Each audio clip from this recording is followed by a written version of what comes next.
الجزائريين إذا كان هذا الإعلام الجزائري بالتفكير هذا، ولكن احنا غسلنا ايدينا زمان. انا غسلت رجلي، الناس بتقول غسل ايديه، انا غسلت رجلي على الجزائر والله قسما بالله العظيم. واحسبوها 5 سنوات لن تكون هناك جزائر.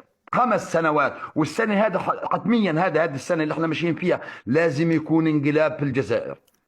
وال5 سنين اللي جاي حيكون استقلال للقبائل والطوارق. والله الجزائر سوف ينمحي اسمها عن الخريطة. والله تعرف الشيء اللي انتم مش عارفينه، معظم المؤسسات الدول العظمى بتشتغل تمحي الجزائر عن الخريطة. كلمة الجزائر سوف تنمحي عن الخريطة، ترجع زي الأول، القبائل والطوارق والشاوية إن شاء الله. وهذول التبونيين إن شاء الله يتم صعقهم مثل النمل، مثل ما تضرب الجملة ترميها في الأرض. إن شاء الله اسم الجزائر حينمسحوا عن الخريطة مسح. التبونيين حينمسح اساميكم عن الخريطة بالمرة، لأنه هذا الفكر اللي بتحملوه لازم إلكوا إبادة ونرتاح منكم.